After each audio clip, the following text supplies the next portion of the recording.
ಅಂತೇಳಿ. ನಾನು ಮೊದಲೆಲ್ಲ ಡ್ರಿಂಕ್ಸ್ ಮಾಡ್ಕೊತಾ ಇದ್ದೆ. ಹೆವಿ ಡ್ರಿಂಕ್ಸರ್ ಆಗಿ ನಾನು ಈ ಕಡೆ ಇಲ್ಲಿ ಬಂದು ಒಂದು 2-3 ಮಂತ್ ಇದ್ದು ಹೋಗ್ಬೇಕಂತ ನಾನು ಬಂದಿದ್ದೆ.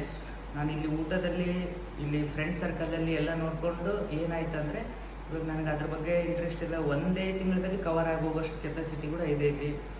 ಅವರು ನಿಮ್ಗೆ ಇಷ್ಟ ಬಂದಂಗೆ ಇರ್ರಿಯಪ್ಪ, ನೀವು ಫ್ರೀಡಮ್ ಕೊಟ್ಟಿವಿ, ಇದು ನಿಮ್ಮದೇ ಮನೆ ಅಂತ ತಿಳ್ಕೊಳ್ರಿ, ನಿಮ್ಮದೇ ಇಲ್ಲ, ನಿಮ್ಮ ಕೈಲಿ ಆದಷ್ಟು ನೀವು ಮಾಡ್ಕೊಡ್ರಿ, ನೀವು ಊಟ ಮಾಡಿಕೊಡ್ರಿ, ನಿಮ್ಗೆ ಏನು ಬೇಕಾಗಿದ್ದು ಫ್ರೀಡಮ್ ಬಿಡ್ತಾರೆ. ನನಗಂತೂ ಇಲ್ಲಿ ಭಾಳ ಖುಷಿಯಾಗಿದೆ ರೀ. ಇಲ್ಲಿಂದ ಹೋದ ನಂತರೂ ಚೆನ್ನಾಗಿರ್ಬೇಕನ್ನೋದು ನನ್ನ ವಿಚಾರ ನಡೆದೈತೆ. ಮತ್ತು ಆಮೇಲೆ ಮುಂದೆ ಏನಾರು ನನ್ನ ಸಮಸ್ಯೆ ಬಂತಂದ್ರೆ ನಾನೇ ಮುದ್ದಾಂ ಬರ್ತೀನಂತ ನಮ್ಮ ಸರ್ಗಳಿಗೆ, ಅವ್ರಿಗೆ, ಸ್ಟಾಫ್ನವ್ರಿಗೆ ಕೇಳ್ಕೊತಾ ಇದ್ದೀನಿ. ಇಲ್ಲಿ ಸ್ಟಾಫ್ ಮಾಡೋ ಒಳ್ಳೆ ಕೆಲಸಗಳು ಧೈರ್ಯ ಕಳ್ಕೊಂಡು ಮುಂದೆ ಧೈರ್ಯ ಕೊಡ್ತಾರೆ. ಅವರು ಇವರು ಅಂತ ಏನಿಲ್ಲ, ಯಾರಾದರೂ ಸ್ಟಾಫ್ನವ್ರು ನಾವು ಇದೇ ರೀತಿ ಬಂದಿದ್ದೀವಪ್ಪ, ನನಗೆ ಇಲ್ಲಿ ಕೆಲಸದಲ್ಲಿ ಅದು ಇದು ಏನಿಲ್ಲ, ನೀವು ಆದಷ್ಟು ನಮ್ಮ ಮನೇಲಿ ಪೇಮೆಂಟ್ ಕಟ್ಟಿಲ್ಲ ಅಂದ್ರೆ ಕೂಡ ಅಡ್ಜಸ್ಟ್ಮೆಂಟಿಂಗ್ ಹೋಗೋ ಕ್ವಶನ್ ಐತಿ. ಅವ್ರ ಫ್ಯಾಮ್ಲಿ ಮೇಲೆ ಡಿಪೆಂಡು. ಒಬ್ಬೊಬ್ರದ್ದು ಪರಿಸ್ಥಿತಿ ಹೆಂಗೆ ಕೆಟ್ಟದಿರ್ತೈತಿ ಅದರಂಗೆ ನಮಗೂ ಮಾಡಿದಾರಂತೆ ನಮಗೆ ತಿಳಿಸಿ ಇಲ್ಲಿ ಹೇಳಿದ್ದಾರೆ. ಆದರೆ ನಮ್ಮಲ್ಲಿ ಇವರು ಓನರು ಸರ್ಗಳು ಯಾರು ಏನು ಹೇಳಿಲ್ಲ.